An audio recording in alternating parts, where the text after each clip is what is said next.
Hello students, आज हम start कर रहे हैं नया topic directive influence of substituted benzene.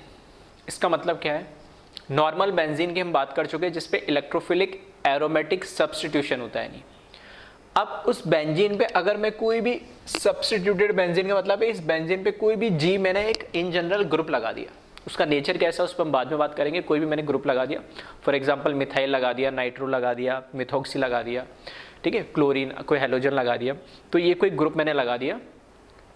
अब इस सब्स्टिट्यूटेड बेंजीन पे जब मैं रिएक्शन करा रहा हूँ फिर से इलेक्ट्रोफाइल की, पहले नॉर्मल बेंजीन पे करा रहा था मैं रिएक्शन, ठीक है, तो कहीं पे भी लगा दो कोई फर्क नहीं पड़ रहा।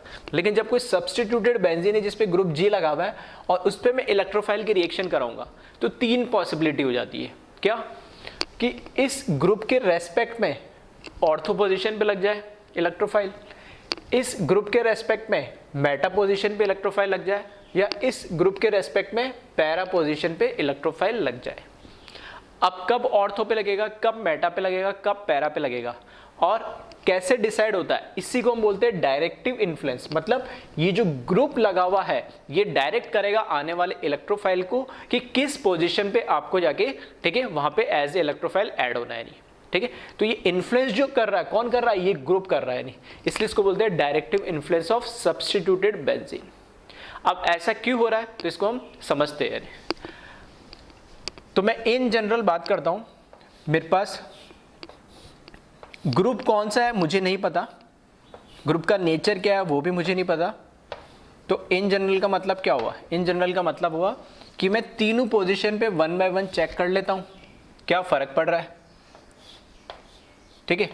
तो इस केस में यहां मैंने इलेक्ट्रोफाइल जो आ रहा है वो मैं मान के चल रहा हूं कि वो इलेक्ट्रोफाइल कहां ऑर्थो पोजीशन पे ऐड होगा। ठीक है, अब हम उल्टा सोच रहे हैं। उल्टा कैसे? कि मुझे ग्रुप का नेचर तो पता नहीं है, ठीक है, इलेक्ट्रॉन विड्रॉइंग ग्रुप है, इलेक्ट्रॉन डोनेटिंग ग्रुप है, ठीक है, बस मुझे इतना मैं ऐसे मान लेता हूं कि ये क्या ऑर्थो पोजीशन पे ऐड हो जाए। अगर ऑर्थो पोजीशन पे ऐड हो रहा है तो क्या फर्क पड़ता है उसको देख लेते। तो ऑर्थो का मतलब या तो इधर ऐड कर दो या इधर ऐड कर दो। दो ऑर्थो पोजीशन है, दो मेटा पोजीशन है और एक पैरा पोजीशन होती है। तो ऑर्थो में इस राइट साइड में इसको ऐड कर रहा हूं, तो राइट साइड में इधर ऐड करेंगे। तो अगर मैंने इधर इलेक्ट्रोफाइल को ऐड करा, ठीक है, तो टू स्टेप मैकेनिज्म सेम वही है, इलेक्ट्रोफिलिक एरोमेटिक सब्स्टिट्यूशन है, बस यहाँ पे एक ग्रुप और ऐड हो गया उसके प्रेजेंस में हो रहा है। तो रिएक्शन तो EAS ही है, इलेक्ट्रोफिलिक एरोमेटिक सब्स्टिट्यूशन। तो फर्स्ट स्टेप में क्या होता है? इलेक्ट्रोफाइल का एडिशन होता है। इलेक्ट्रोफाइल का एडिशन होगा तो इंटरमीडिएट अरेनियम आयन जिसको हम बोलते थे या सिग्मा कॉम्प्लेक्स या विलेन कॉम्प्लेक्स बनता है वो बनेगा। तो वही बना रहा हूं मैं।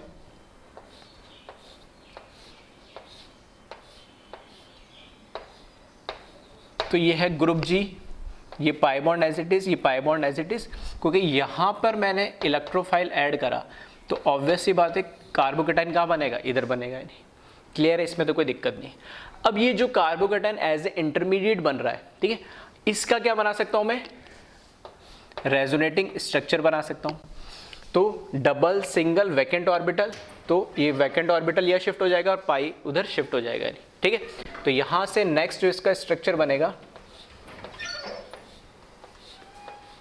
इसमें पॉजिटिव चार्ज इधर आ जाएगा और पाई बॉन्ड इधर आ जाएगा। ये pi bond as it is, ये G group as it is और ये इलेक्ट्रोफाइल भी एज इट इज। सही है।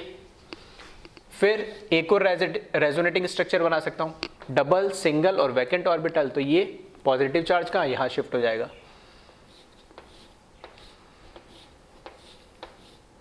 तो ये पाई इधर है, पाई इधर हो जाएगा और इधर जिससे जी लगा हुआ है ग्रुप हमारा उस पर पॉजिटिव चार्ज आएगा और इधर इलेक्ट्रोफाइल आ जाएगा। फिर से अगर मैं इसका क्या बनाऊं, फिर से, ठीक है, अब इससे आगे नहीं जा सकता, ये सिंगल सिंगल, अब वापस इसको उल्टा जाना पड़ेगा। मतलब इतना ही ये क्या करेगा? पॉजिटिव चार्ज यहाँ पे यहाँ सेम जैसे हम वहाँ बनाते थे नॉर्मल एरोमेटिक के अंदर, EAS के अंदर सेम इतना ही बनेगा, आगे मूव नहीं करेगा। तीन रेजोनेटिंग स्ट्रक्चर बन जाएंगे। अब मैं मान लेता हूँ कि मेरे पास जो इलेक्ट्रोफाइल ऐड हो रहा है, ठीक है, इलेक्ट्रोफाइल जो ऐड हो रहा है वो ऐड हो रहा है मेटा पोजीशन पे। इलेक्ट्रोफाइल जो ऐड हो रहा है मेटा पोजीशन का मतलब यहाँ ऐड होगा। तो जब यहाँ ऐड होगा तो इस पाई बॉन्ड में कार्बोकेटाइन यहाँ बन जाएगा, ठीक। तो इस बार ये G ग्रुप, ठीक है, और क्योंकि यहाँ पे हमारा इलेक्ट्रोफाइल ऐड हो रहा है मेटा पोजीशन पे, तो कार्बोकेटाइन का बन जाएगा, यहाँ बन जाएगा ये पाई बॉन्ड और ये pi bond as it is. Clear है? फिर इसका रेजोनेटिंग स्ट्रक्चर हम बना दें। इसका रेजोनेटिंग स्ट्रक्चर जब हम बनाएंगे तो अब इस साइड नहीं जाएगा, अब कहाँ, यहाँ डबल सिंगल वैकेंट ऑर्बिटल, या तो वैकेंट सिंगल सिंगल आ रहा है तो इधर नहीं, डबल सिंगल वैकेंट, तो वैकेंट इधर आ जाएगा, पाई बॉन्ड इधर आ जाएगा, तो पाई इधर आ गया, यहाँ पे वैकेंट आ गया, यहाँ पर पाई आ गया, और ये इलेक्ट्रोफाइल तो यहाँ मेटा पे हम लगा ही दिए। फिर एक और रेजोनेटिंग स्ट्रक्चर आएगा जिसमें यहाँ पर पाई सिंगल वैकेंट ऑर्बिटल, तो वैकेंट यहाँ आ जाएगा, पाई इधर शिफ्ट हो जाएगा।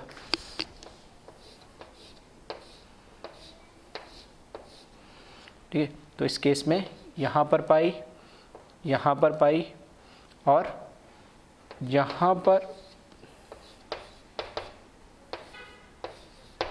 ठीक है, फिर आगे नहीं बढ़ेगा क्योंकि सिंगल सिंगल आ गया, वापस इधर ही जाएगा।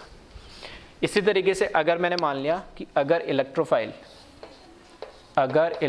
कहाँ आ रहा है, पैरा पोजीशन पे आ रहा है, नहीं,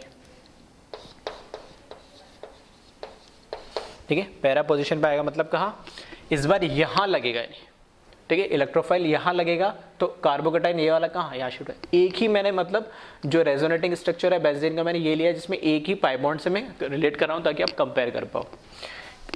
जरूर नहीं इस वाले से कराओ, इसको पाई बॉन्ड को शिफ्ट करके दूसरा आरएस से भी कर सकते हो, कोई फर्क नहीं पड़ेगा, रिजल्ट आपको सेम ही देखने को मिलेगा।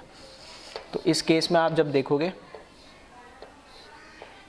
क्योंकि अब कहाँ लगा दिया, इलेक्ट्रोफाइल पैरा पोजीशन पे आके अटैक कर रहा है, यहाँ ऑर्थो पे या मेटा पे या पैरा पे, तो जब पैरा पे करेगा तो कार्बोकेटाइन इस साइड बन जाएगा, ठीक है, ये pi bond as it is, ये pi bond as it is, और इस पे जो भी ग्रुप लगा हुआ है। फिर इसका नेक्स्ट रेजोनेटिंग स्ट्रक्चर बना दे, तो यहाँ से डबल सिंगल वैकेंट, तो यहाँ पर आ जाएगा,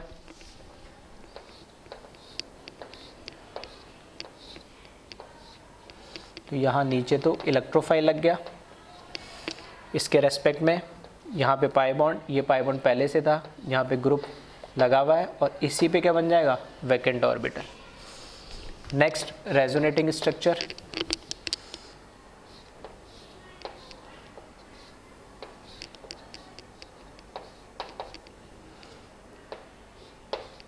ठीक है, यहाँ से तो आया है तो ये आपका आगे बढ़ेगा, तो डबल सिंगल वैकेंट ऑर्बिटल, तो यहाँ पे पाई बॉन्ड आ जाएगा, यहाँ पे पाई बॉन्ड पहले से था, वैकेंट ऑर्बिटल यहाँ आ जाएगा। क्लियर है? तो इस तरीके से मैंने ऑर्थो, मेटा और पैरा पोजीशन तीनों पे क्या बनाया, तीनों पे क्या लगाया, इलेक्ट्रोफाइल लगाया, और उनके जो भी रेजोनेटिंग स्ट्रक्चर बन रहे थे, ठीक है, वो मैंने सारे बना के देख लिए। अब मैं बात करता हूँ कंपैरिजन की। देखो, ऑर्थो पोजीशन पे जब मैंने इलेक्ट्रोफाइल ऐड हुआ तो कार्बोकेटाइन यहाँ एक बार यहाँ आया, और एक बार कहाँ, यहाँ चला गया। मतलब अगर ये जो रेजोनेटिंग स्ट्रक्चर है, अगर इसमें ये ग्रुप G अगर इलेक्ट्रॉन डोनेटिंग होगा, हम क्या बोलते हैं, rate of reaction is directly proportional to, ठीक है, फॉर्मेशन ऑफ कार्बोकेटाइन। मतलब जो कार्बोकेटाइन हमारा इंटरमीडिएट बन रहा है वो जितना ज़्यादा स्टेबल होगा, रेट ऑफ रिएक्शन भी क्या हो जाएगी, उतनी ज़्यादा बढ़ जाएगी। ठीक है, तो यहाँ पर मुझे बस ये देखना है कि कौन सा कार्बोकेटाइन ज़्यादा स्टेबल होगा, किस कंडीशन में। अगर मैं बोल रहा हूँ G की मैंने अभी तक बात नहीं करी थी, कौन सा ग्रुप है ये, तो मैं कह रहा हूँ कि अगर ये ग्रुप G इलेक्ट्रॉन डोनेटिंग है, दोनों बात करूंगा मैं, डोनेटिंग और विड्रॉइंग का। अगर ग्रुप G इलेक्ट्रॉन डोनेटिंग है तो इसके रेजोनेटिंग स्ट्रक्चर में हम देख रहे हैं एक बार कार्बोकेटाइन का आ रहा है, एग्जैक्टली G इधर आ जा रहा है। तो यहाँ अगर मैं मान लूँ OCH3 होता तो ऑक्सीजन के पास लोन पेयर होता है, ये बैक बॉन्डिंग करता और इसको हाईली स्टेबलाइज कर देता है। मतलब इलेक्ट्रॉन डोनेटिंग अगर ग्रुप है तो अगर मैंने ऑर्थो पोजीशन पे लगाया तो उसमें एक आरएस में बिल्कुल हाईली स्टेबल कर देगा, एक्स्ट्रा एक और पाई बॉन्ड आ जाएगा और इसकी स्टेबिलिटी और ज़्यादा बढ़ जाएगी। सेम अगर मैं पैरा में देखूं तो वो बात अलग है कि देखो ऑर्थो और पैरा को कंपेयर कैसे करोगे, इसमें कार्बोकेटाइन आ रहा है इधर, तो इसमें देखना कार्बोकेटाइन वो यहाँ मिल जाएगा इस वाले आरएस में। फिर इसमें कार्बोकेटाइन इधर है, वो इस वाले RS में मिल गया, फिर इसका कार्बोकेटाइन यहाँ है तो इसका यहाँ मिल गया। मतलब ऑर्थो और पैरा में वो बात अलग है, हमने कहाँ से शुरुआत करी, तो कार्बोकेटाइन कौन सा पहले बन रहा है कौन सा बाद में बन रहा है उससे कोई फर्क नहीं पड़ता है। हाँ, क्या स्ट्रक्चर सेम है, तो तीन जो इसके स्ट्रक्चर है बिल्कुल सेम, तीन स्ट्रक्चर इसके पैरा के सेम से मतलब कार्बोकेटाइन की पोजीशन से बात करो। हाँ, इलेक्ट्रोफाइल तो तीनों में ऑर्थो पे है, इसमें भी इलेक्ट्रोफाइल तीनों पैरा पे, तो ये तो अलग है, लेकिन मैं कार्बोकेटाइन की पोजीशन की बात कर रहा हूँ कि जो तीन पोजीशन जो कार्बोकेटाइन की ऑर्थो के अंदर बन रही है सेम पैरा के अंदर बन रही है। दैट मीन्स पैरा के अंदर भी एक RS ऐसा है जिसमें कार्बोकेटाइन एग्जैक्टली इस ग्रुप के बिल्कुल पास नियर बाई कार्बन पाया जाता है, और अगर ये इलेक्ट्रॉन डोनेटिंग ग्रुप हुआ, अगर ये इलेक्ट्रॉन डोनेटिंग ग्रुप हुआ तो उसको हाईली स्टेबलाइज करेगा एक्स्ट्रा पाई बॉन्ड बना के। क्लियर है? ठीक है। अब हमने ये देख लिया कि ऑर्थो और पैरा की जो रेट ऑफ रिएक्शन होता है in case of electron donating group exactly same होती है। इसलिए कभी भी देखना हम, ठीक है, इस तरह क्वेश्चन आपने सुनोगे क्या होगा कि कई बार क्या होता है ortho para, ortho oblique para करके लिखा होता है, या तो ऑर्थो बनेगा या पैरा बनेगा। दोनों क्यों बनेंगे? क्योंकि दोनों की स्टेबिलिटी जो कार्बोकेटाइन जो इंटरमीडिएट बनता है दोनों का क्या होता है, सेम होता है। अब मेटा में चेक करें, मेटा में क्या हो रहा है, एक बार कार्बोकेटाइन राइट मारा है, एक बार लेफ्ट मारा और एकदम बिल्कुल नीचे आ गया। मतलब इस ये जो ग्रुप लगा हुआ है, ये ग्रुप लगा हुआ है, इसके एग्जैक्टली इस नियर बाई कार्बन पे कभी भी कार्बोकेटाइन नहीं आ रहा, उसके लेफ्ट राइट में या बिल्कुल अपोजिट आ जा रहा है, बिल्कुल अपोजिट आ गया, ये लेफ्ट में आ गया, ये राइट में आ गया। दैट मीन्स कार्बोकेटाइन हमेशा इससे दूर रहता है नहीं। तो एज कंपेयर टू ऑर्थो और पैरा के रेस्पेक्ट में ये जो कार्बोकेटाइन बनता है मेटा के केस में वो क्या बनता है, लेस स्टेबल बनेगा। बट डायरेक्टली इस पर मैं क्या कर सकता हूँ, ज़्यादा अगर मैं बोलूँ कि अगर प्लस m और प्लस i की पॉसिबिलिटी होती तो मैं क्या लगाता, प्लस i लगा पाता, प्लस m नहीं लगा पाता डायरेक्टली। ठीक है, तो इस वजह से अगर यहाँ इलेक्ट्रॉन डोनेटिंग ग्रुप होगा तो भी, ठीक है, ऐसा नहीं है कि ये भी रेट ऑफ रिएक्शन को बढ़ाएगा, वो मेटा में भी बढ़ता है, लेकिन ऐसा है अगर मैं कंपेयर करूँ ऑर्थो और पैरा से तो उससे तो लेस क्या करेगा, उससे तो कम रेट ऑफ रिएक्शन को बढ़ाएगा नहीं। दैट मीन्स फिर से मैं कंक्लूड कर रहा हूँ, अगर इलेक्ट्रॉन डोनेटिंग ग्रुप है G जो इलेक्ट्रॉन डेंसिटी को बढ़ा सकता है, तो ऑर्थो और पैरा की पोजीशन है, ऑर्थो और पैरा के केस में हमेशा रेट ऑफ रिएक्शन बढ़ती है और दोनों में सेम होती है। इसलिए हमें अगर ऑर्थो मिल रहा है तो पैरा भी मिलेगा ही मिलेगा प्रोडक्ट। और मेटा के केस में इलेक्ट्रॉन डोनेटिंग ग्रुप अगर G लगा हुआ है, ठीक है, अगर G कोई इलेक्ट्रॉन डोनेटिंग ग्रुप है तो उसमें रेट ऑफ रिएक्शन इसमें भी बढ़ती है, लेकिन एज कंपेयर टू ऑर्थो और पैरा वो थोड़ी कम होती है रेट ऑफ रिएक्शन। इसलिए मेजर प्रोडक्ट की अगर मैं बात करूंगा इलेक्ट्रॉन डोनेटिंग ग्रुप के केस में तो ऑर्थो और पैरा ही मिलते हैं, मेटा नहीं मिलेगा। ठीक है, अब आ जाओ उल्टा, अगर इलेक्ट्रॉन विड्रॉइंग ग्रुप हुआ, इलेक्ट्रॉन को विड्रॉ कर रहा है, तो इलेक्ट्रॉन विड्रॉइंग ग्रुप हो रहा है, तो अब देखना क्योंकि ऑर्थो और पैरा के अंदर कार्बोकेटाइन एग्जैक्टली इस ग्रुप के पास में आ जाता है, तो अगर ये इलेक्ट्रॉन विड्रॉइंग ग्रुप हुआ तो वैसे ही इसके पास क्या है, कार्बोकेटाइन मतलब इलेक्ट्रॉन डेंसिटी की कमी है, पॉजिटिव चार्ज है, और ये और इलेक्ट्रॉन विड्रॉ करेगा तो हाईली इसको क्या करेगा, डिस्टेबलाइज करेगा, अनस्टेबल कर देगा। दैट मीन्स ऑर्थो और पैरा में जब इलेक्ट्रॉन विड्रॉइंग ग्रुप के अंदर हो रहा है उसका उल्टा इलेक्ट्रॉन डोनेटिंग ग्रुप के केस में हो रहा है जो बिल्कुल उल्टा वैसे इलेक्ट्रॉन विड्रॉइंग ग्रुप के अंदर हो जा रहा है कि इलेक्ट्रॉन डोनेटिंग के अंदर ये कार्बोकेटाइन को हाईली स्टेबलाइज कर रहे हैं, और अगर ये इलेक्ट्रॉन को विड्रॉ करने वाला है तो इसी कार्बोकेटाइन को और ज्यादा क्या कर देगा, अनस्टेबल कर देगा। अगर मैं देखूं किसके अंदर, मेटा के केस में, तो कार्बोकेटाइन कभी भी एग्जैक्टली इसके पास नहीं आ रहा है, ये इसके लेफ्ट राइट या अपोजिट रहेगा, मतलब वो कार्बोकेटाइन इससे थोड़ा सा दूर ही रहता है, तो इसका इलेक्ट्रॉन विड्रॉ करने की जो tendency as compare to ortho और पैरा क्या होगी, कम होगी। समझना मैं क्या कह रहा हूं, इलेक्ट्रॉन विड्रॉ कर रहे हैं तो हम क्या कह रहे हैं, रेट ऑफ रिएक्शन कम हो रही है, इलेक्ट्रॉन डोनेट कर रहे हैं तो रेट ऑफ रिएक्शन बढ़ रही है, और किसके रेस्पेक्ट में बढ़ रही है, सिर्फ और सिर्फ बेंजीन रिंग के रेस्पेक्ट में बता रहा हूं। हम ये कंपैरिजन जो बढ़ना और कम हो रहा है किसके रेस्पेक्ट में बात कर रहे हैं, अगर यह कोई ग्रुप नहीं लगा होता सिर्फ बेंजीन रिंग लगी हुई होती तो मैं कह रहा था नॉर्मल तो हो ही रही थी इलेक्ट्रोफिलिक एरोमेटिक सब्स्टिट्यूशन, लेकिन ये ग्रुप लगा देने से फर्क क्या पड़ रहा है, तो उस बेंजीन के रेस्पेक्ट में रेट ऑफ रिएक्शन या तो बढ़ जाएगी या रेट ऑफ रिएक्शन कम हो जाएगी। तो अगर इलेक्ट्रॉन डोनेटिंग ग्रुप है तो रेट ऑफ रिएक्शन बढ़ेगी हर केस में, ऑर्थो, मेटा और पैरा के केस में, लेकिन मेजरली किसके अंदर बढ़ती है, ऑर्थो और पैरा के केस में, क्योंकि वहां पे जो कार्बोकेटाइन बन रहा है बिल्कुल ग्रुप के पास में बनता है तो हाईली उसको स्टेबलाइज करता है, तो वहां मेजर प्रोडक्ट हमें ऑर्थो पैरा मिलते हैं। अब मैं बात कर रहा हूं इलेक्ट्रॉन विड्रॉइंग ग्रुप की, जो इलेक्ट्रॉन को ले रहे हैं, यानी तो इलेक्ट्रॉन विड्रॉ कर रहे हैं, दैट मींस बेंजीन से तो उनकी रेट ऑफ रिएक्शन कम ही होगी, लेकिन फिर भी मैं चाह रहा हूं कि प्रोडक्ट क्या बने मुझे पता तो लगे। ठीक है, तो बेंजीन के रेस्पेक्ट में अगर कोई यहाँ पे जी इलेक्ट्रॉन विड्रॉइंग ग्रुप लगा तो उसकी रेट ऑफ रिएक्शन तो कम होगी। अब मुझे उसमें भी कंपेयर करना है कि रेट ऑफ रिएक्शन कम हुई तो ऑर्थो बनेगा, मेटा बनेगा, पैरा बनेगा। तो ऑर्थो और पैरा के केस में, ऑर्थो और पैरा के केस में तो हाईली अनस्टेबल हो जाता है, इसलिए इलेक्ट्रॉन विड्रॉइंग केस के, इलेक्ट्रॉन विड्रॉइंग ग्रुप के केस के अंदर मेटा वाला मेजर प्रोडक्ट होता है, ऑर्थो और पैरा वाला माइनर प्रोडक्ट होता है या नहीं बनाना चाहता। क्लियर हुआ? पूरा मैंने थ्योरेटिकल जो था, ठीक है, सिर्फ बोल के तुम्हें समझाया। अब एग्जाम्पल्स के साथ, इसके क्वेश्चंस के साथ, और कौन कौन से ग्रुप होते हैं, कौन बढ़ाते, कौन कम करते, उसको हम डिटेल में स्टडी करेंगे। अब यहाँ पे दो वर्ड आपको सुनने को मिलेंगे, एक होता है एक्टिवेटिंग ग्रुप और एक होता है डीएक्टिवेटिंग ग्रुप। ठीक है, पहले इन दो सिंपल वर्ड में बात करता हूँ। एक्टिवेटिंग ग्रुप वो ग्रुप्स होते हैं जो बेंजीन के रेस्पेक्ट में उस सब्स्टिट्यूटेड बेंजीन की रेट ऑफ रिएक्शन को बढ़ा देते हैं। क्लियर है? दैट मीन्स जो भी इलेक्ट्रॉन डोनेटिंग ग्रुप्स होंगे, जो भी इलेक्ट्रॉन डोनेटिंग ग्रुप्स होंगे, ठीक है, वो क्या करेंगे, हमेशा एक्टिवेटिंग ग्रुप्स कहलाएंगे। डीएक्टिवेटिंग ग्रुप्स क्या है? जो बेंजीन के रेस्पेक्ट में अगर रेट ऑफ रिएक्शन को कम कर देते, बेंजीन के रेस्पेक्ट में रेट ऑफ रिएक्शन को कम कर देते, वो सारे डीएक्टिवेटिंग ग्रुप्स कहलाएंगे। दैट मीन्स जो भी इलेक्ट्रॉन विड्रॉइंग ग्रुप्स है, जो इलेक्ट्रॉन डेंसिटी को कम कर देते हैं बेंजीन पे, ठीक है, वो सारे क्या कहलाएंगे, डीएक्टिवेटिंग। तो सिंपल है, जो इलेक्ट्रॉन डोनेटिंग होंगे वो एक्टिवेटिंग और जो इलेक्ट्रॉन विड्रॉइंग होंगे डीएक्टिवेटिंग। हाँ, इसमें कुछ छोटे मोटे एक्सेप्शंस है, एक्सेप्शन की उसका रीजन है वो मैं बता दूंगा। ठीक है, इन जनरल मैं बात कर रहा हूं क्योंकि ये वर्ड्स आपको देखने को मिलेंगे, एक्टिवेटिंग ग्रुप्स और डीएक्टिवेटिंग ग्रुप्स। तो वो ग्रुप जो इलेक्ट्रॉन डोनेट करे, दैट मीन्स जो इंटरमीडिएट में कार्बोकेटाइन बना है उसको स्टेबल करे, वो एक्टिवेटिंग ग्रुप हो जाएंगे, और जो उस इंटरमीडिएट कार्बोकेटाइन को अनस्टेबल करे वो क्या हो जाएंगे, डीएक्टिवेटिंग ग्रुप हो जाएंगे। ठीक है, तो एक बार इसको कॉपी करें। अब कौन कौन से ग्रुप है, अब उसमें एक्टिवेटिंग में भी हाईली एक्टिवेटेड, क्योंकि मुझे अलग अलग पता है इफेक्ट होते हैं। ठीक है, एम इफेक्ट भी होता है, एच इफेक्ट भी होता है, आई, तो एम में भी प्लस एम माइनस एम, ठीक है, plus H minus H, plus I minus I. तो एक्टिवेटिंग में भी तीन कैटेगरी बताऊंगा मैं, हाईली एक्टिवेटेड, मॉडरेटली और वीकली। डीएक्टिवेटिंग में भी तीन, हाईली डीएक्टिवेटिंग, मॉडरेटली डीएक्टिवेटिंग और कैसा, वीकली डीएक्टिवेटिंग। ठीक है, ये तो हुए दो एक्टिवेटिंग और डीएक्टिवेटिंग की बात। अब इसमें एक टर्म और मिलेगा आपको, क्योंकि हमने लिखा डायरेक्टिव इन्फ्लुएंस, तो बोलेगा ऑर्थो पैरा डायरेक्टिव ग्रुप है या मेटा डायरेक्टिव ग्रुप है। तो यहां से आपको पता भी लग रहा है, जो मैंने एक्सप्लेन करा है, कि जो इलेक्ट्रॉन डोनेटिंग ग्रुप होते हैं जनरली, या मैं बोलता हूं एक्टिवेटिंग ग्रुप्स होते हैं, वो हमेशा आइदर ऑर्थो बनाएंगे या पैरा पोजीशन पे इलेक्ट्रोफाइल को लगाएंगे।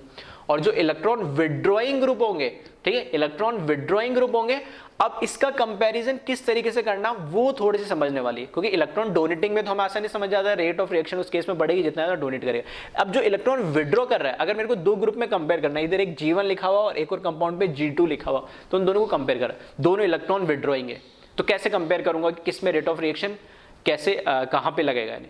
तो मैं दोनों ग्रुप में G1 और G2 में मैं ऐसे कंपेयर करूंगा कि दोनों में से कम इलेक्ट्रॉन विड्रॉइंग कम कौन है, मतलब जो इलेक्ट्रॉन की डेंसिटी को कम कर रहा है उसमें से लेस इफेक्ट, ये छोटा इफेक्ट किसका है, मतलब एक तो है माइनस एम लगा रहा है जो हाईली उसको क्या करेगा, डीएक्टिवेट करेगा, हाईली इलेक्ट्रॉन विड्रॉइंग हो, और एक है जो सिर्फ माइनस आई लगा रहा है। तो दोनों के केस में देखो, दोनों के केस में होगा क्या बनेगा, तो दोनों के केस में अगर मैं बोलूं मेटा ही बनेगा, लेकिन किसमें इजीली बन जाएगा, तो वो जिसमें छोटा इफेक्ट होगा माइनस आई इफेक्ट होगा। ठीक है, तो थोड़ा सा अब सारी चीजें, क्योंकि मैंने अभी वर्बली बता दी है, ठीक है, बहुत सारी चीजें मिक्स हो गई होगी, तो थोड़ा अब कंफ्यूजन आना शुरू हो गया होगा। तो पहले आप इस चीज को नोट करें, ठीक है, इसको समझ ले मैंने क्या बताया। अब पहले मैं सारे एक्टिवेटिंग, उसमें तीनों कैटेगरी, डीएक्टिवेटिंग उसमें तीनों कैटेगरी, वो सारे ग्रुप्स मैं बता देता हूं, और फिर हम क्वेश्चंस के फॉर्म में उसको करेंगे तो सारी चीजें आपको क्लियर हो जाएगी। ठीक है, तो आप इसको पहले तो कॉपी करें।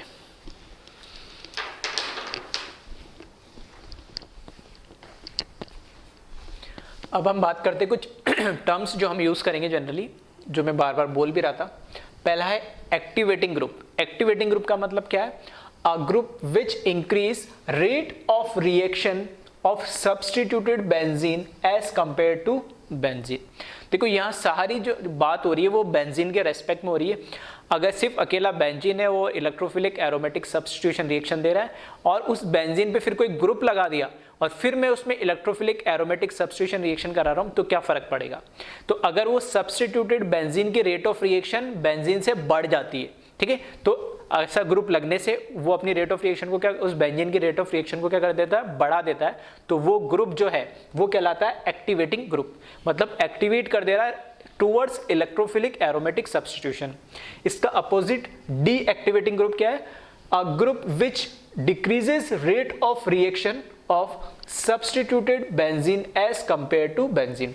बेंजीन के रेस्पेक्ट में अगर वो क्या करे, ग्रुप जिससे वो बेंजीन से लगा हुआ है, अगर वो ग्रुप क्या करे, उस बेंजीन की रेट ऑफ रिएक्शन को, जो अकेला बेंजीन था विदाउट सब्स्टिट्यूटेड, ठीक है, उसके रेस्पेक्ट में उसको कम कर दे, तो हम उसको बोलेंगे डीएक्टिवेटिंग। ठीक है, जो कम कर रहा है वो डीएक्टिवेटिंग, जो बढ़ा रहा है वो एक्टिवेटिंग। अब एक टर्म आपको और मिलेगा, ऑर्थो पैरा डायरेक्टिंग ग्रुप और एक मेटा डायरेक्टिंग ग्रुप। तो इसका मतलब क्या, a group attach to benzene direct incoming electrophile towards ortho और पैरा पोजिशन। ठीक है, अकेला सिर्फ बेंजीन है तो उस पर इलेक्ट्रोफाइल कहीं पे भी लग जाओ तो कोई पोजीशन फिक्स नहीं है। ठीक है, 6 के 6 जो पोजीशन है सेम ही है, लेकिन उस पर ऑलरेडी ग्रुप लगा हुआ है और फिर कोई इलेक्ट्रोफाइल उस पर आके लग रहा है, तो अब 3 पोजीशन है, ऑर्थो की 2 पोजीशन है, ठीक है, इस तरीके से मेटा की 2 पोजीशन है और एक पैरा की पोजीशन है जो बॉटम पे होती है अपोजिट। ठीक, तो अब वो ऑर्थो पे लगेगा, मेटा पे लगेगा, पैरा पे लगेगा, तो वो जो ग्रुप लगा हुआ है वो डायरेक्ट करेगा कि अगर ऑर्थो और पैरा पे लगेगा तो हम उसको बोलेंगे, उस ग्रुप को बोलेंगे ऑर्थो पैरा डायरेक्टिंग ग्रुप। और अगर वो मेटा पे लगा रहा है, आने वाले इलेक्ट्रोफाइल को मेटा पे जाने के लिए बोल रहा है या मेटा पे आने के लिए मजबूर कर रहा है, तो उसको हम बोलेंगे मेटा डायरेक्टिंग ग्रुप। तो वही लिखा है ऑर्थो पैरा में और मेटा डायरेक्टिंग ग्रुप में लिखा है, a group attach to benzene direct incoming electrophile towards meta position. अब ये तो हुए कुछ टर्म्स जो हम activating, deactivating, ortho para directing या मेटा डायरेक्टिंग हम यूज करेंगे। इसके अलावा अब एक्चुअल में हम बात करने वाले कौन कौन सी ग्रुप्स है ये, ठीक है, वो कौन कौन से ग्रुप है, तो मैं इनको 2 कैटेगरी में डिवाइड कर रहा हूँ। पहले मैं लिखूंगा पहले मैं लिखूंगा ortho para directing group. In general अगर मैं बोलूँ तो जो एक्टिवेटिंग ग्रुप होते हैं वो ऑर्थो पैरा डायरेक्टिंग ग्रुप होते हैं और जो डीएक्टिवेटिंग ग्रुप होते हैं वो मेटा डायरेक्टिंग ग्रुप होते हैं। लेकिन इसमें भी कुछ केसेस या कुछ ग्रुप्स या कुछ एटम्स ऐसे हैं जो ऑर्थो पैरा डायरेक्टिंग तो होते हैं लेकिन डीएक्टिवेटिंग ग्रुप भी होते हैं, इसलिए थोड़ा इनको 1 बाय 1 हम, ठीक है, सिस्टमेटिक तरीके से देखेंगे। तो पहले कैटेगरी में मैं लिख रहा हूं मैं ऑर्थो पैरा डायरेक्टिंग ग्रुप, और ऑर्थो पैरा में भी, ठीक है, स्ट्रांगली एक्टिवेटेड, मॉडरेटली एक्टिवेटेड और वीकली एक्टिवेटेड। इसी तरीके से मेटा डायरेक्टिंग के अंदर हम ये बात करेंगे, ठीक है। तो इसको आप कॉपी करें, मैं ग्रुप्स लिख रहा हूं फिर।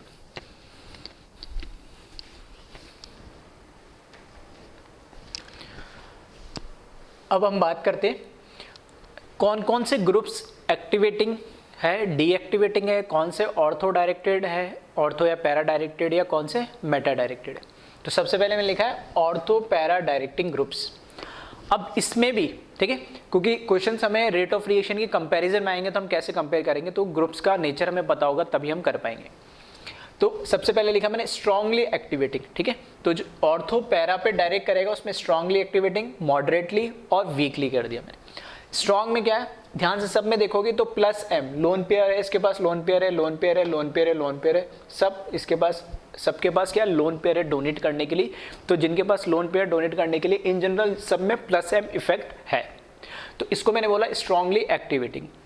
मॉडरेटली एक्टिवेटिंग में भी देखोगे तो सब पे लोन पेयर तो है, लेकिन ये जो लोन पेयर है ये पीछे बेंजीन रिंग के साथ या और कहीं भी कॉन्जुगेटेड है। फॉर एग्जांपल ये बेंजीन के साथ कॉन्जुगेटेड भी है, डोनेट भी कर सकता है, लेकिन पीछे बेंजीन के साथ कॉन्जुगेटेड है तो डोनेटिंग टेंडेंसी उसकी थोड़ी सी क्या हो जाएगी, कम हो जाएगी।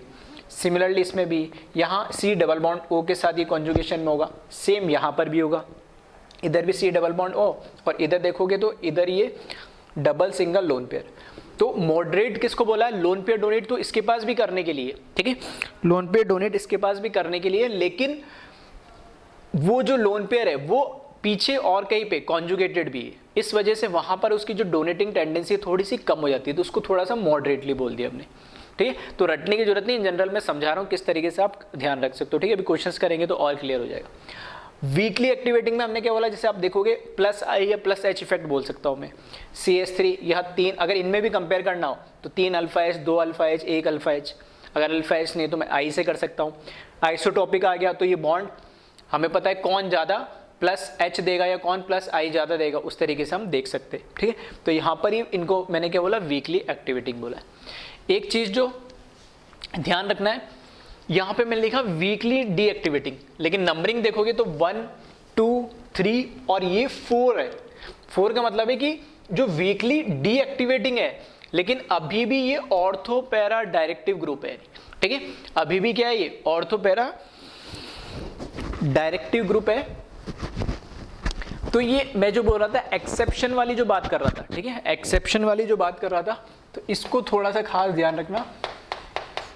क्या ध्यान रखना इसमें, ये वो ग्रुप्स है जो ऑर्थोपैरा डायरेक्टिंग तो होता है, हमने बोला इन जनरल ऑर्थोपैरा डायरेक्टिंग वो होता है जो डोनेटिंग टेंडेंसी रखता है, और मेटा डायरेक्टिंग कौन सा होता है, ठीक है, जो विड्रॉइंग टेंडेंसी रखता है या डीएक्टिवेटिंग होता है।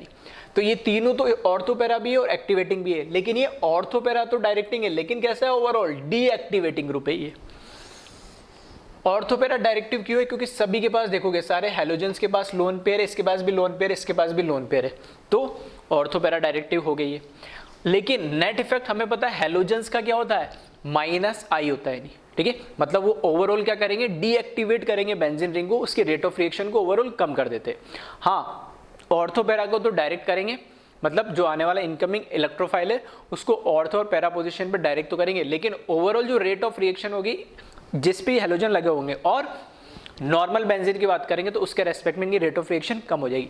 इसलिए मैंने इसको वीकली डीएक्टिवेटिंग लिखा है, लेकिन ये है कैसे, ऑर्थो पैरा डायरेक्टिंग है, या इसको एज ए एक्सेप्शन आप ध्यान रख लो, दोनों में से कैसे भी है नहीं। फिर उसके बाद मैंने लिखा Meta directing group. Meta directing group में मॉडरेटली डीएक्टिवेटिंग, मॉडरेटली, और फिर इसमें भी नीचे लिखा मैंने स्ट्रांगली। तो इन सभी में आप देखोगे कि जब मुझे कंपेयर करना होगा तो हमेशा मैं ये देखूंगा कि रेट ऑफ रिएक्शन इस ऑर्डर में क्या हो रहा है, स्ट्रांगली से मॉडरेटली एक्टिवेटिंग, फिर वीक, इस ऑर्डर में क्या हो रहा है, डिक्रीज हो रहा है, फिर यहाँ पर यहाँ तक आता है रेट ऑफ रिएक्शन क्या हो जाएगी, बहुत कम हो जाएगी। तो मॉडरेटली में आप देखोगे तो यहाँ पे देखोगे जनरली आपको क्या मिलेगा, -M वाले ग्रुप मिलेंगे। तो यहाँ C डबल बॉन्ड, ठीक है, तो ये पाई बॉन्ड कैसे यहाँ शिफ्ट हो जाएगा तो -M शो करेगा, यहाँ पे -M C डबल -M, ठीक है, ये -H वाला ग्रुप आ गया, फिर से -M, फिर ये भी -M। स्ट्रॉन्गली डीएक्टिवेटिंग में क्या है, -M तो है ही, और पीछे जो एटम लगे हुए, ठीक है, वो भी हाईली कैसे है, इलेक्ट्रोनेगेटिव है, या NR3+, ऑलरेडी इस पे प्लस चार्ज आ गया तो हाईली कैसे हो गया, ड्रॉइंग हो गया, CN CF3 NF3+, ये सारे क्या होंगे, हाईली डीएक्टिवेटिंग होगी, क्योंकि हाईली इलेक्ट्रॉन विड्रॉइंग ग्रुप से। यानी अब इन पे क्वेश्चंस कैसे आते हैं, ठीक है, उनको हम 1 बाय 1 देखते हैं, ताकि जो भी चीज़ अभी तक हमने पढ़ी वो क्लियर हो, कैसे अप्लाई कैसे करना है इन सब चीज़ों को, एक्टिवेटिंग को, डीएक्टिवेटिंग को, ऑर्थो पैरा डायरेक्शन को, सबको, ठीक है। तो एक बार इनको आप कॉपी कर ले और ध्यान से एक बार फिर से देख ले।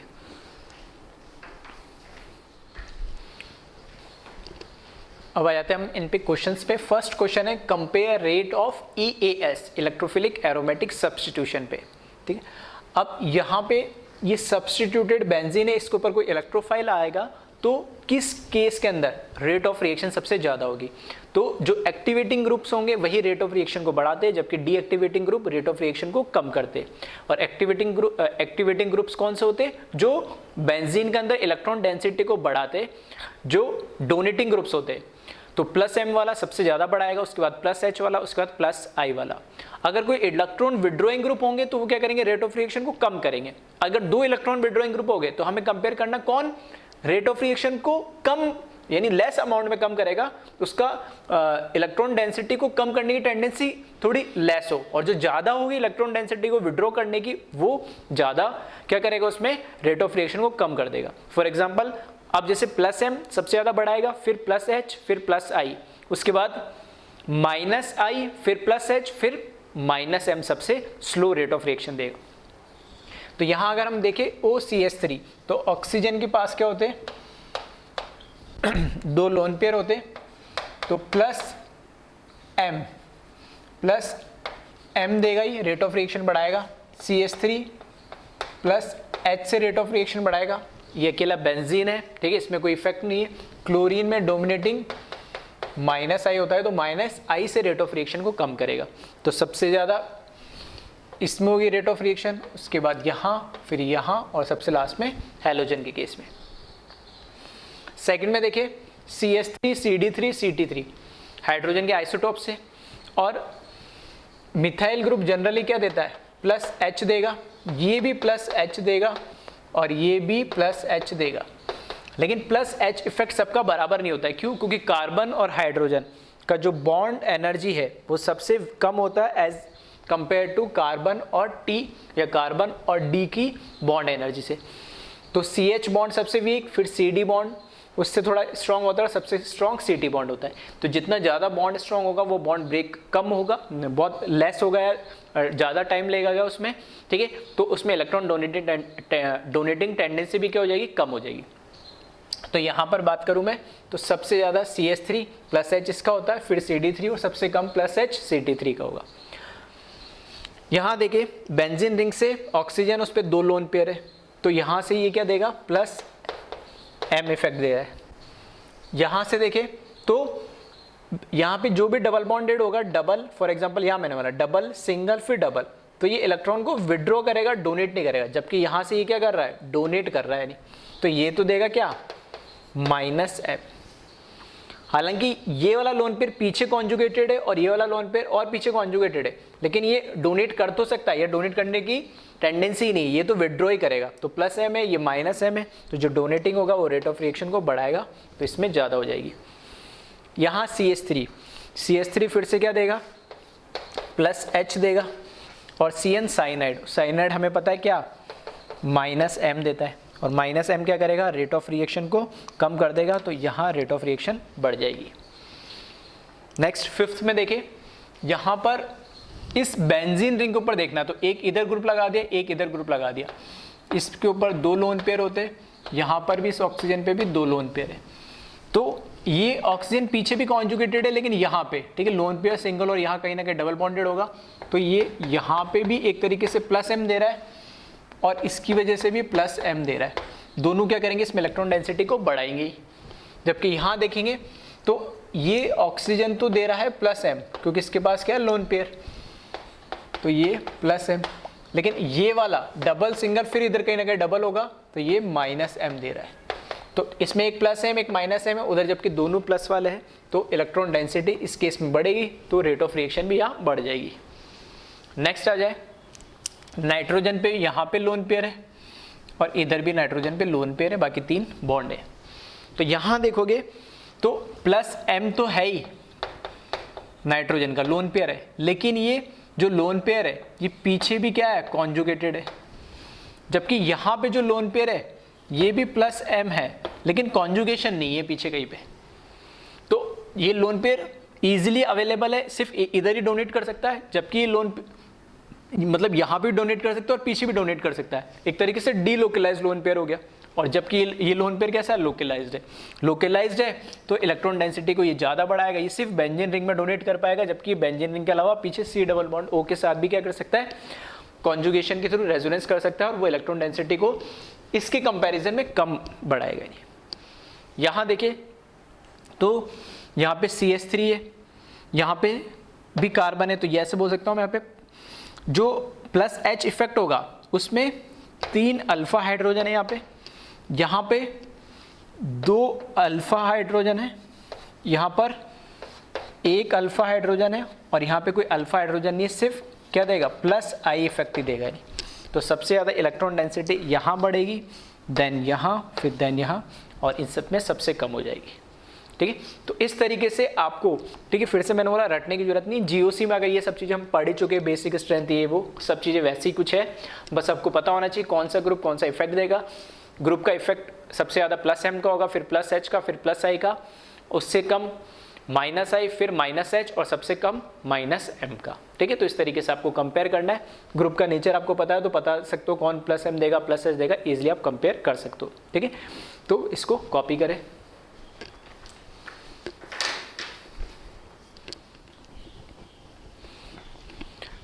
नेक्स्ट क्वेश्चन है जिसमें आपको रिएक्टेंट दे रखा है, रिएजेंट दे रखा है, तो बताना प्रोडक्ट क्या क्या बनेगा यानी। ठीक है, तो यहाँ पर देखें हमारे पास मिथाइल बेंजीन दे रखा है, Cl2AlCl3, मतलब क्लोरीनेशन कराना है, ES ये वापस इलेक्ट्रोफिलिक एरोमेटिक सब्स्टिट्यूशन।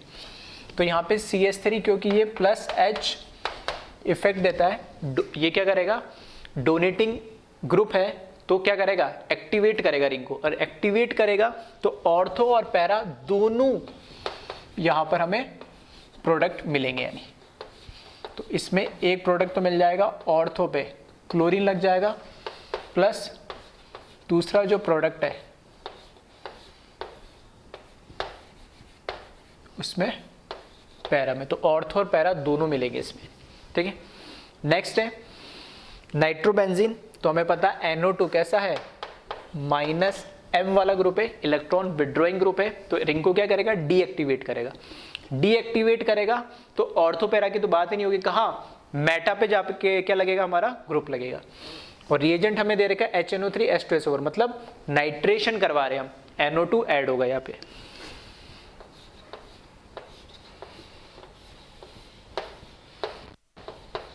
ठीक है, ये NO2 तो पहले से था, इसके मेटा पोजीशन पे ये नाइट्रेशन हो जाएगा, NO2 ग्रुप लग जाएगा। तो आपको समझ में आ रहा होगा कि ये रिएक्शंस तो हम अलग से पढ़ चुके हैं ऑलरेडी बेंजीन पे। अब सब्स्टिट्यूटेड बेंजीन पे सेम रिएक्शन करा रहे हैं, तो बस ये पोजीशन क्या होगी, क्योंकि ऐसा नहीं कहीं पे भी हम लगा देंगे किसी भी 5 कार्बन पे, हमें पता होना चाहिए कौन सा एक्टिवेटिंग और कौन सा डीएक्टिवेटिंग ग्रुप है।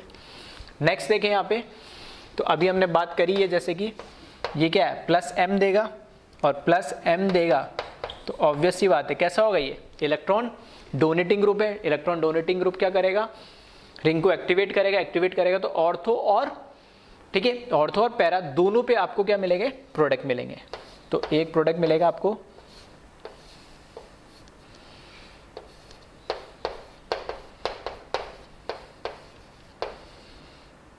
यहां पर मिलेगा एक ब्रोमीन प्लस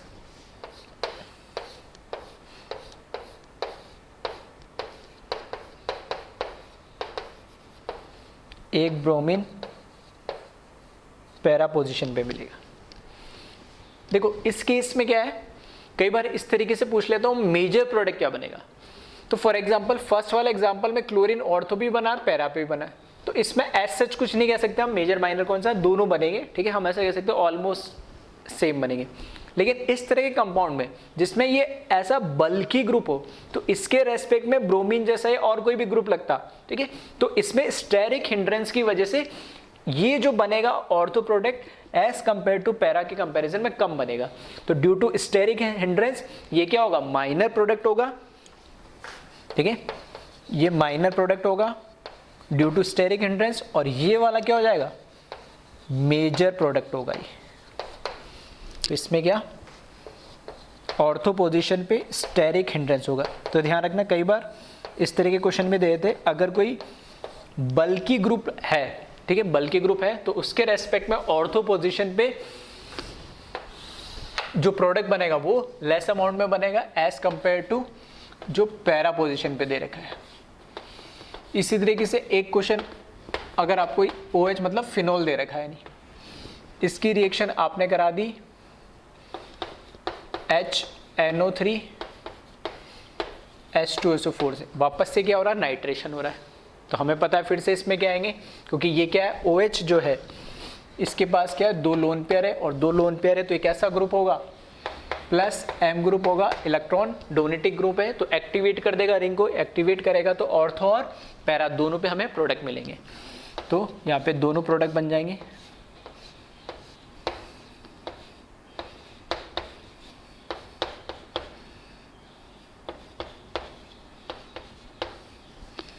प्लस पैरा पे बनेगा एक प्रोडक्ट,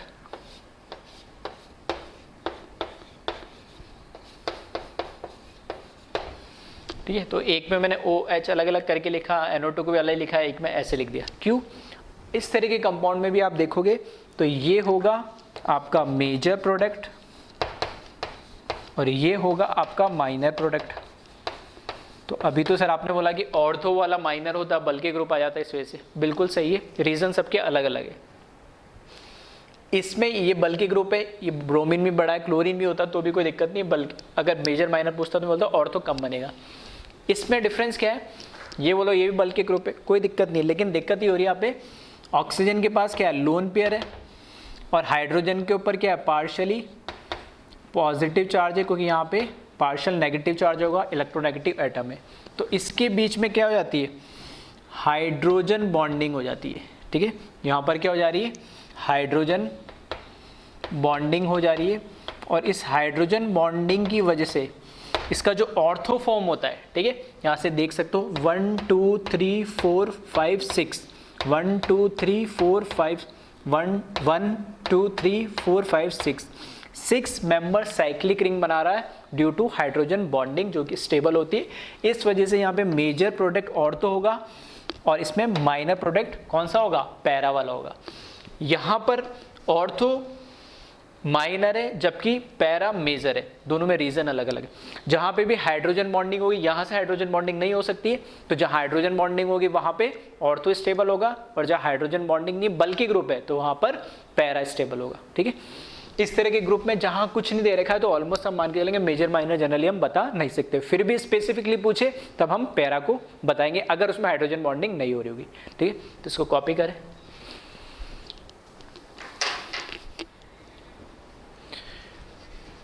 नेक्स्ट टाइप के क्वेश्चन, अब इसमें क्या हो रहा है, एक बेंजीन रिंग में 2 सब्स्टिट्यूटेड ग्रुप आ गए, तो अब कैसे डिसाइड करोगे। ठीक है, तो अब इसमें डिसाइड करेंगे कौन सा डोमिनेटिंग है, यानी डोमिनेट क्या करेगा। देखो अल्टीमेटली हो क्या रहा है, बेंजीन रिंग के अंदर एक रेट ऑफ रिएक्शन को बढ़ा रहा है और एक रेट ऑफ रिएक्शन को कम कर रहा है।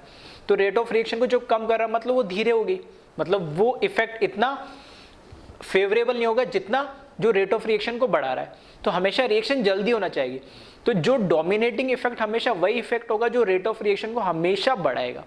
अगर दोनों कम कर रहे तो हम देखेंगे कौन रेट ऑफ रिएक्शन को स्लो रेट से कम कर रहा है।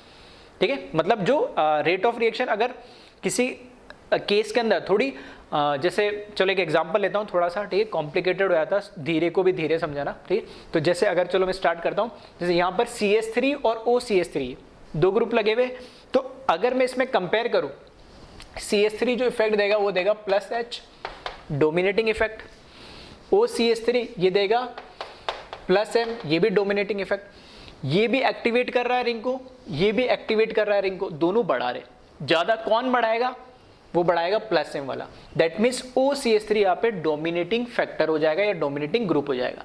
तो इसके रेस्पेक्ट में ऑर्थो और पैरा पे लगेगा।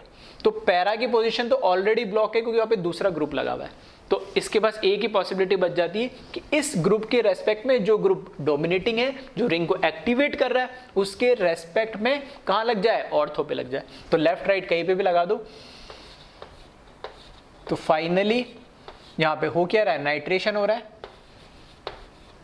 तो ये 2 ग्रुप तो पहले से लगे हुए थे, और या तो लेफ्ट में लगा दो या राइट में लगा दो, NO2 ग्रुप लग जाएगा। तो एक ही प्रोडक्ट आपको मिलेगा। यानी इसमें बात करें तो OH लोन पेयर इसके पास, तो ये कैसा देगा, +M डोनेटिंग है, एक्टिवेट करेगा रिंग को। यहां पे देखेंगे तो डबल, मतलब ये लोन पेयर इधर शिफ्ट होगा, C डबल बॉन्ड O, तो कैसा है ये -M।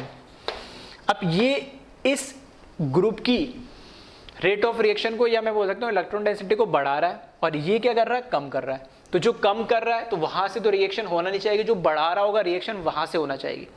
तो जो बढ़ा रहा है इसके रेस्पेक्ट में डोनेटिंग एक्टिवेटिंग ग्रुप है, तो ऑर्थो 2 पोजीशन है या फिर पैरा, तो पैरा इस केस में ब्लॉक है, तो कहां पर होगी, ऑर्थो के रेस्पेक्ट में होगी। तो यहां पे ठीक है, तो जो मैं समझाना चाह रहा था कि जो डोमिनेटिंग फैक्टर वही होगा जो हमेशा रेट ऑफ रिएक्शन को बढ़ाएगा। तो इसके रेस्पेक्ट में C double bond O CH3 group तो पहले से लगे हुए थे, और इसके रेस्पेक्ट ऑर्थो लेफ्ट या राइट में लगा दो, क्लोरीनेशन हो रहा है, Cl लग जाएगा। नेक्स्ट देखें, यहां पे एक ग्रुप लगा हुआ है और इसके अपोजिट एक ग्रुप लगा हुआ है। अब यहां पे जो ग्रुप लगा हुआ है वो N पीछे भी कॉन्जुगेशन में डबल सिंगल लोन पेयर, यहां पर ऑक्सीजन पे 2 लोन पेयर है, ठीक है, और ये भी पीछे क्या है, कॉन्जुगेशन में। तो नंबर ऑफ लोन पेयर से कोई फर्क नहीं पड़ता है। अब हमें ये देखना है कि यहाँ पे भी C डबल बॉन्ड O है, यहाँ पे भी C डबल बॉन्ड O है, कॉन्जुगेशन तो दोनों पे। अब यहाँ पे ऑक्सीजन है उस पे लोन पेयर है, या नाइट्रोजन है उस पे लोन पेयर है, तो ये भी +M दे रहा है और ये भी +M दे रहा है, और दोनों में पीछे कॉन्जुगेशन हो रहा है। तो कैसे कंपेयर करें, अब ये देखना है जिस एटम ने ये लोन पेयर डोनेट करना, उन दोनों में तो डिफरेंस है। यहाँ नाइट्रोजन पे लोन पेयर है या ऑक्सीजन पे लोन पेयर है, तो नाइट्रोजन की इलेक्ट्रोनेगेटिविटी कम होती है, तो ये लोन पेयर को इजीली डोनेट कर पाएगा। दैट मीन ये इलेक्ट्रॉन डेंसिटी को ज्यादा बढ़ाएगा ये भी, लेकिन दोनों में अगर कंपेयर करना पड़ जाए तो ज्यादा कौन बढ़ाएगा? नाइट्रोजन। तो यहाँ पे डोमिनेटिंग कौन हो जाएगा? ये। और ये क्या कर रहा है? रेट ऑफ रिएक्शन को बढ़ा रहा है। तो इसके रेस्पेक्ट में ऑर्थो ये दो पोजीशन पैरा ब्लॉक है, तो ऊपर यहाँ दोनों साइड कहीं पे भी लगा दो। तो इसका जो आंसर मिलेगा CH3C डबल बॉन्ड NH, ठीक है, यहाँ लगा देता हूँ मैं, ब्रोमिनेशन करा रहे तो यहाँ लगा दिया मैंने ब्रोमीन। फिर OC double bond O CH3। Clear है? नेक्स्ट देखिए फोर्थ क्वेश्चन। इसमें C डबल बॉन्ड O, यहां पर ये भी कैसा दे रहा? -M दे रहा है, और N डबल बॉन्ड O ये तो -M देता ही है। अब दोनों कैसे? डीएक्टिवेटिंग ग्रुप आ गए, यानी अब जो मैं समझा रहा था कम कम वाला, ठीक है, वही एग्जांपल है, ध्यान से सुनना। ये रेट ऑफ रिएक्शन बहुत ज्यादा स्लो कर देगा, क्योंकि N डबल बॉन्ड है, इधर C डबल बॉन्ड O है, तो इसमें भी पीछे कॉन्जुगेशन है, ये भी इलेक्ट्रॉन विड्रॉएंगे, ये भी इलेक्ट्रॉन विड्रॉएंगे, लेकिन यहाँ पे नाइट्रोजन है और यहाँ पे कार्बन है। नाइट्रोजन की इलेक्ट्रोनेगेटिविटी ज़्यादा होती है एज कंपेयर टू कार्बन, तो इलेक्ट्रॉन को ज़्यादा पुल ये कर पाएगा, ये इलेक्ट्रॉन को विड्रॉ ज़्यादा ये कर पाएगा। तो इसका जो -IM है वो इसके -M से, -M तो दोनों में बराबर है, मैं ऐसे बोल सकता हूँ। फिर इसका जो -I होगा वो इससे ज़्यादा होगा कार्बन के -I से, तो ये ज़्यादा इलेक्ट्रॉन को विड्रॉ करेगा, वो कम इलेक्ट्रॉन को विड्रॉ करेगा। तो रेट ऑफ रिएक्शन को ज़्यादा स्लो ये नाइट्रो ग्रुप करेगा as compare to CH2 group. तो अब है तो दोनों इलेक्ट्रॉन विड्रॉइंग ग्रुप, तो इसके अकॉर्डिंग मेटा पोजिशन ये है और इसके अकॉर्डिंग मेटा पोजिशन ये है। तो किसके अकॉर्डिंग रेट ऑफ रिएक्शन होगी? तो उस ग्रुप के अकॉर्डिंग होगी जो रेट ऑफ रिएक्शन बढ़ाता है। अगर कम कर रहा है तो बहुत ज्यादा स्लो कर रहा है उसकी तरफ नहीं जाएगा, जो थोड़ी सी कम कर रहा है उसकी तरफ जाएगा। ठीक है, कम में भी हम देखेंगे 0 से मैं देखूंगा -1 तक, ठीक है, या 0 से -5 जाएंगे, तो 0 से -1 जाएगी कम दूरी पे, ठीक है। तो ये कम कर, थोड़ा सा ही स्लो करेगा, ये बहुत ज्यादा स्लो कर देगा, तो इसके अकॉर्डिंग मेटा पोजिशन ये, तो यहाँ पे क्लोरीनेशन हो जाएगा। इसके अकॉर्डिंग लेफ्ट राइट कहीं पे भी लगा देना, यहाँ पे आ जाएगा NO2 और यहाँ पर आ जाएगा CH2। क्लियर है? फिर देखें, अब इस तरीके से क्वेश्चन में मिल जाएंगे, 2 रिंग दे दी आपको, यहाँ पे क्या है? Lone pair. इस रिंग से तो ये ऑक्सीजन अटैच्ड है डायरेक्ट, तो इस रिंग में तो ये क्या दिखाएगा? +M दिखाएगा। तो ये जो रिंग होगी ये हो जाएगी एक्टिवेटिंग, क्योंकि इसके लिए ये क्या है? +M दिखा रहा है। और इस रिंग से ये C double bond O attached है, और ये कैसा है? -M दिखा रहा है इस केस में, इस रिंग के लिए, ठीक है, राइट वाली रिंग के लिए ये C डबल बॉन्ड O क्या? -M दिखा रहा है। तो ये -M दिखा रहा है, तो ये कौन सी हो जाएगी? डीएक्टिवेटिंग रिंग हो जाएगी। तो इस तरीके से हमें ये डिसाइड करना पड़ेगा, अगर मेरे पास एक ही प्रोडक्ट बनाना है, या मैं से बोल सकता हूं एक ही सब्स्टिट्यूशन करवाना है, तो इस रिंग में होगा या इस रिंग में होगा? तो जो रिंग एक्टिवेटिंग होगी उसमें होगा, तो इसमें इसकी वजह से +M लग रहा है तो ये एक्टिवेटिंग हो जाएगी, इसमें -M लग रहा है तो ये डीएक्टिवेटिंग हो जाएगी। अगर एक नाइट्रेशन कराना है और एक NO2 लगाना है तो मैं कहाँ लगाऊंगा? इस लेफ्ट वाली रिंग पे लगाऊंगा। अब इसमें भी 2 पॉसिबिलिटी आ गई। 2 कैसे? क्योंकि ये कैसा है? एक्टिवेटिंग, रिंग को एक्टिवेट कर रहा है, रिंग को एक्टिवेट कर रहा है, तो एक पॉसिबिलिटी है कि ऑर्थो पे लगे, और एक पॉसिबिलिटी पैरा पे लगे। आपकी बार पैरा खाली है, ठीक है, इन सब केसेस में पैरा ब्लॉक था। तो इसमें फिर से 2 प्रोडक्ट मिलेंगे, एक नाइट्रो यहाँ ऑर्थो मिलेगा, एक नाइट्रो पैरा पे मिलेगा। और फिर उसमें मेजर पूछ ले तो कौन सा वाला होगा? पैरा वाला, ठीक है, क्योंकि यहाँ स्टेरिक कम होगी। तो यहाँ पे, ठीक है, कोशिश करता हूँ मैं दोनों बन जाए। तो एक बार नाइट्रो इधर लगा दिया, OC डबल बॉन्ड O, ठीक है, ये होगा इसका, अगर ये मेजर माइनर पूछता तो ये होता है इसका मेजर, और दूसरा जो इसका आंसर हो जाएगा, ठीक है। तो इसमें, ठीक है, छोटा छोटा बना रहा हूँ, थोड़ा स्पेस की लिमिटेशन है इधर, और यहाँ पे OC डबल बॉन्ड O, ठीक है, ये कैसा होगा? माइनर होगा। माइनर क्यों होगा? क्योंकि ऑर्थो पे थोड़ा स्टेरिक होगा, पैरा पे स्टेरिक कम होगा। तो ये भी आपको पता होना चाहिए कौन से रिंग में लगेगा और रिंग में लगने के बाद, ठीक है, कौन सा उसमें से भी मेजर माइनर होगा, ठीक है। तो प्रोडक्ट भी इसमें दोनों पॉसिबल है, ठीक है। तो इसको कॉपी करें, कुछ और एक दो क्वेश्चन और लिखता हूं मैं।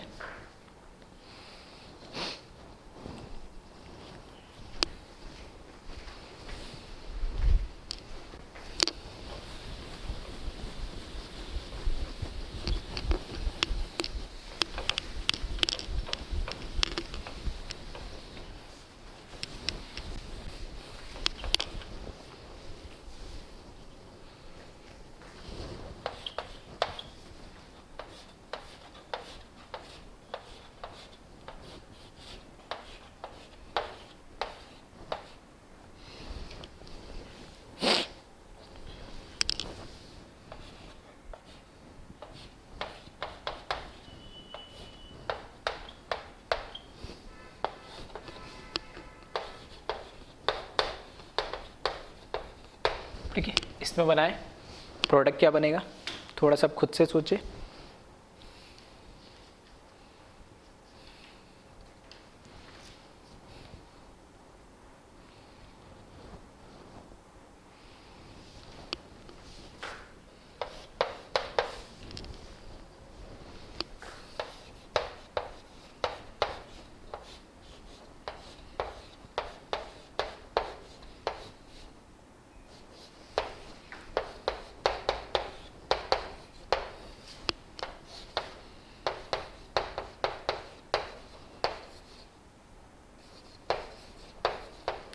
ठीक है, एक इसमें बनाए प्रोडक्ट क्या बनेगा।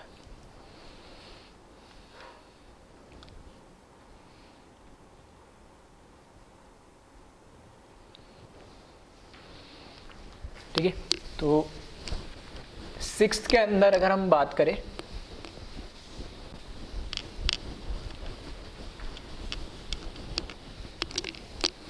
ठीक है, पहले सिक्स को देख लेते हैं। सिक्स में अगर हम बात करें तो यहां पे देखें, इस रिंग से ये ऑक्सीजन अटैच्ड है और इस वाले रिंग से ये C double bond O attached है। तो यहाँ पे ऑक्सीजन के पास लोन पेयर है, तो इस लेफ्ट रिंग में तो ये प्लस M शो करेगा और राइट वाले रिंग से C डबल बॉन्ड O है जो ये क्या शो करेगा, माइनस M शो करेगा। दैट मीन्स लेफ्ट वाली रिंग तो हो जाएगी एक्टिवेटिंग और राइट वाली रिंग कैसी हो जाएगी, डीएक्टिवेटिंग।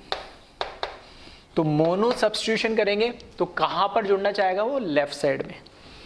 लेफ्ट साइड में आएगा क्लोरीन, तो यहां पर हम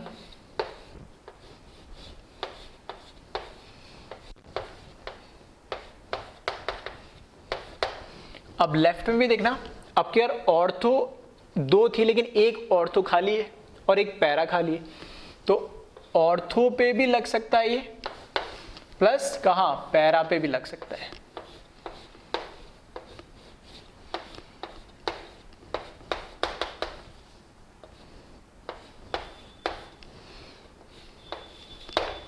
फिर से मेजर माइनर पूछ ले तो हमेशा अगर कुछ हाइड्रोजन बॉन्डिंग नहीं हो रही तो जनरली ऑर्थो वाला माइनर रहता है और पैरा वाला क्या रहेगा, मेजर रहेगा। इसमें देखें, यहां पे जो सेंटर में ऑक्सीजन है, सेंटर में ऑक्सीजन, इसके ऊपर क्या है, दो लोन पेयर है, ठीक है। अब ये इसके लिए भी क्या शो करेगा, प्लस M, और इसके लिए भी क्या शो करेगा, प्लस M। तो ये तो दोनों के लिए क्या हो गया, कॉमन। तो इससे तो हम डिसाइड नहीं कर सकते कौन सी रिंग एक्टिवेटिंग होगी, लेकिन इसके बिल्कुल अपोजिट इधर CH3 दे रखा है और इधर CHO दे रखा है, तो C डबल बॉन्ड OH ये कैसा, माइनस M हो जाएगा और CH3 मतलब ये प्लस H हो जाएगा। तो ये रिंग एक्टिवेट हो जाएगी प्लस H की वजह से और ये माइनस M की वजह से डीएक्टिवेट हो जाएगी। तो कौन सा है इस केस के अंदर, लेफ्ट वाली रिंग के अंदर नाइट्रेशन होगा, ठीक है। तो यहाँ पे और यहाँ पे ऑर्थो और पैरा पाना चाहिए, तो पैरा ब्लॉक है तो सिर्फ ऑर्थो पे मिलेगा, तो एक ही आंसर इसमें मिलेगा।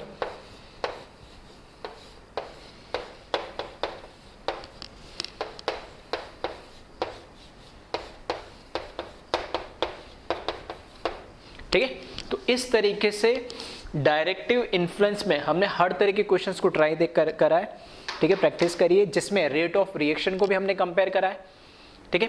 फिर मोनो सब्स्टिट्यूटेड अगर हमारे पास बेंजीन है तो उस पे कहाँ पर इलेक्ट्रोफाइल लगेगा, ऑर्थो पे लगेगा, मेटा पे लगेगा, पैरा पे लगेगा, ये हमने देखा। और अगर ऑर्थो पैरा सब्स्टिट्यूटेड ग्रुप है, एक्टिवेटिंग ग्रुप है, तो ऑर्थो और पैरा भी कभी मेजर माइनर पूछ ले, इन जनरल हम पैरा बोलते हैं, और अगर कहीं हाइड्रोजन बॉन्डिंग हो रही तो वहाँ पे ऑर्थो हो जाएगा। फिर उसके बाद दो रिंग कनेक्टेड है, दो रिंग में दो अलग अलग ग्रुप्स है, तो अगर एक बार मोनो इलेक्ट्रोफाइल, एक ही इलेक्ट्रोफाइल का अटैक होना है तो कौन से रिंग में अटैक होगा, तो वो डिसाइड होगा कौन सी रिंग एक्टिवेट हो रही है, कौन सी रिंग डीएक्टिवेट हो रही है। तो उससे रिलेटेड भी हमने क्वेश्चंस हर टाइप के कवर कर लिए, ठीक है। तो इसको एक बार आप कॉपी कर ले।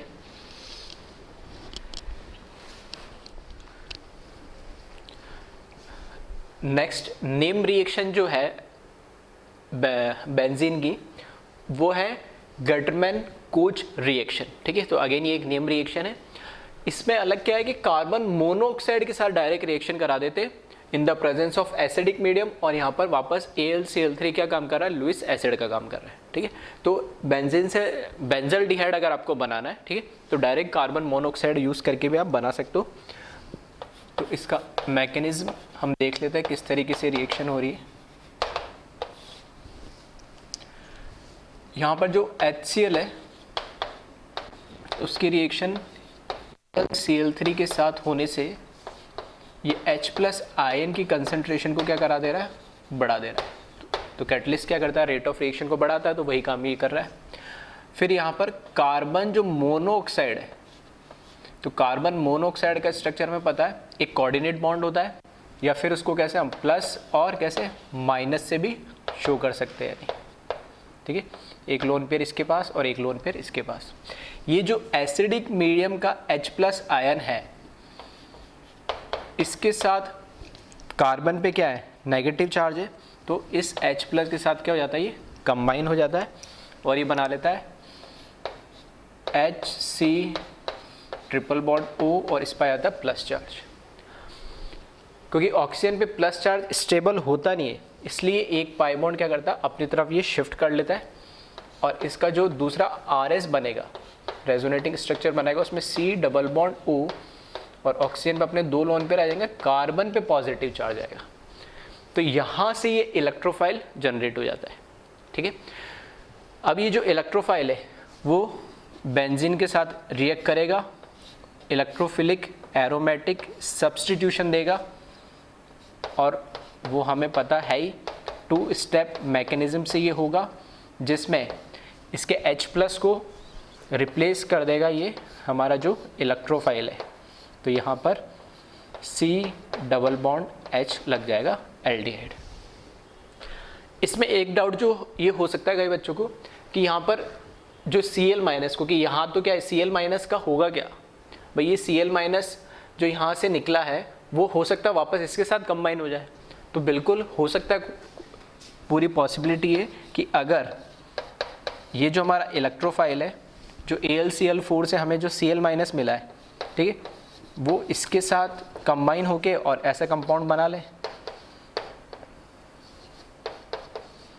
ठीक है, कोई बड़ी बात नहीं। लेकिन ये जो कंपाउंड बनता है ना, अगेन ये क्या करता है, AlCl3 के साथ अगेन, क्योंकि ये कैसा है, लुईस एसिड है, अगेन इसके साथ रिएक्ट करके और फिर से रीजनरेट कर देता है HCO + AlCl4। तो अगर ऐसा कंपाउंड बन भी जा रहा है, ठीक है, क्योंकि पॉसिबिलिटी तो है, क्योंकि एक ही साथ हो रही है सारी रिएक्शन, एक ही कंटेनर में हो रही होगी, तो Cl- अगर यहाँ से इसने गेन कर भी लिया, ठीक है, इस इलेक्ट्रोफाइल ने, तो कोई प्रॉब्लम नहीं अगेन, क्योंकि वापस लुईस एसिड है और ये क्या है, रेजोनेंस स्टेबलाइज्ड है, इस वजह से ये इसमें वापस जो हमारा कार्बोकेटाइन है इलेक्ट्रोफाइल में रीजनरेट हो जाएगा, ठीक है। तो ये बेंजीन से बेंजल्डिहाइड बनाने की रिएक्शन है in the presence of carbon monoxide, और HCl और AlCl3 एसिडिक मीडियम के लिए यूज़ करते हैं HCl को, और AlCl3 यहाँ पे लुईस एसिड का काम करता है, ठीक है। तो ये एक नेम रिएक्शन, इसको भी आप ध्यान रखिए। तो कॉपी करें इसको।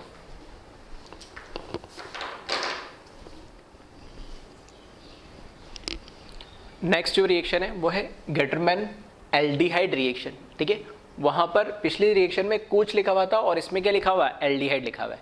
तो फर्क क्या है कि वहाँ पे हमने रिएक्शन कराई थी CO के प्रेजेंस में ठीक है, कार्बन मोनोऑक्साइड के प्रेजेंस में और यहाँ HCN के प्रेजेंट में हम रिएक्शन करवा रहे हैं और सेकेंड स्टेप में इसमें हाइड्रोलाइसिस कर दे रहे हैं इसका एसिडिक मीडियम में।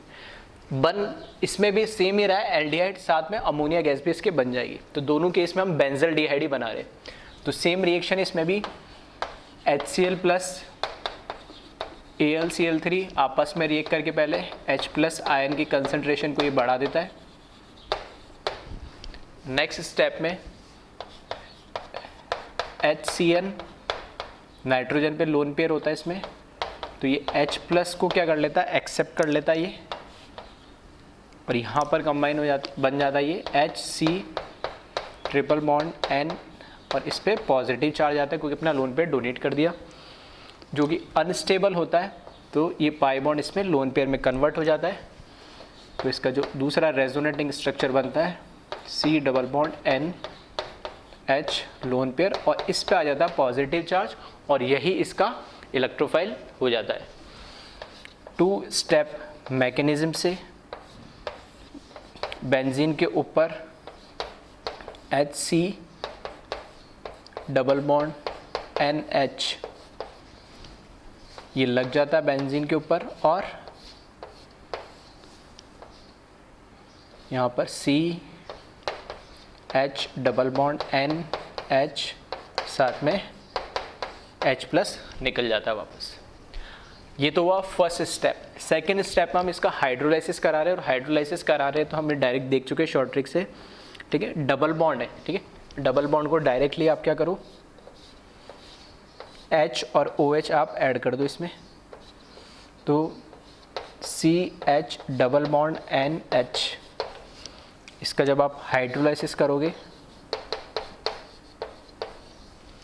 तो यहाँ से बॉन्ड को ब्रेक कर दिया, और 2, ठीक है, 2 बॉन्ड है यहाँ पे, तो कार्बन लेस इलेक्ट्रोनेगेटिव है तो वाटर का O से इसका बॉन्ड बना देंगे, और नाइट्रोजन मोर इलेक्ट्रोनेगेटिव है तो वाटर का लेस इलेक्ट्रोनेगेटिव इसका बॉन्ड बना देंगे, और कितने 2 मॉलिक्यूल्स ले लेंगे। तो यहाँ से NH के साथ 2H लगेंगे तो ये तो बन जाएगा अमोनिया, साथ में बेंजीन के ऊपर, ठीक है, कार्बन के साथ H तो पहले से था और 2 OH और लग जाएंगे, और एक कार्बन पे 2 OH स्टेबल नहीं होते तो वो H2O के फॉर्म में निकल जाएंगे। तो ये यहाँ से finally C double bond H और प्लस H2 बन जाएगा, तो ये बेंजल्डिहाइड बन जाएगा, ठीक है। तो ये भी अगेन एक नेम रिएक्शन है जिसे आप ध्यान रखें, बस रीजेंट का फर्क है कि इसमें HCN यूज़ कर रहे हैं और गेटरमैन कोच रिएक्शन में CO कार्बन मोनोऑक्साइड को हम यूज़ कर रहे हैं। कॉपी करें इसको।